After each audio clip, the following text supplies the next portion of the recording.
রেলগাড়ির কামরায় হঠাৎ দেখা, ভাবিনি সম্ভব হবে কোনো দিন। আগে ওকে বারবার দেখেছি লাল রঙের শাড়িতে, ডালিম ফুলের মতো রাঙা। আজ পরেছে কালো রেশমের কাপড়, আঁচল তুলেছে মাথায়, দোলন চাঁপার মতো চিকন গৌর মুখখানি ঘিরে। মনে হলো কালো রঙে একটা গভীর দূরত্ব ঘনিয়ে নিয়েছে নিজের চারদিকে, যে দূরত্ব সর্ষে ক্ষেতের শেষ সীমানায় শালবনের নীলাঞ্জনে। থমকে গেল আমার সমস্ত মনটা। চেনা লোককে দেখলাম অচেনার গাম্ভীর্যে। হঠাৎ খবরের কাগজ ফেলে দিয়ে আমাকে করলে নমস্কার।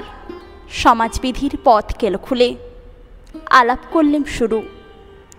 কেমন আছো, কেমন চলছে সংসার ইত্যাদি। সে রইল জানালার বাইরের দিকে চেয়ে, যেন কাছের দিনের ছোঁয়াচ পার হওয়া চাহনিতে। দিলে অত্যন্ত ছোট দুটো একটা জবাব, কোনোটা বা দিলেই না। বুঝিয়ে দিলে হাতের অস্থিরতায়, কেন এসব কথা? এর চেয়ে অনেক ভালো চুপ করে থাকা। আমি ছিলাম অন্য বেঞ্চিতে ওর সাথীদের সঙ্গে। এক সময় আঙুল নেড়ে জানালি কাছে আসতে। মনে হলো কম সাহস নয়। বসল মোর এক বেঞ্চিতে। গাড়ির আওয়াজের আড়ালেই বললে মৃদুস্বরে, কিছু মনে করো না, সময় কোথা সময় নষ্ট করবার। আমাকে নামতে হবে পরের স্টেশনেই। দূরে যাবে তুমি, দেখা হবে না আর কোনো দিনই। তাই যে প্রশ্নটার জবাব এতকাল থেমে আছে, শুনব তোমার মুখে।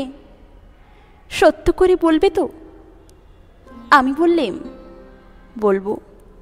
বাইরের আকাশের দিকে তাকিয়ে শুধলো, আমাদের গেছে যে দিন, একেবারেই কি গেছে? কিছুই কি নেই বাকি? একটুকু রইলেম চুপ করে, তারপর বললেম, রাতের সব তারাই আছে দিনের আলোর গভীরে।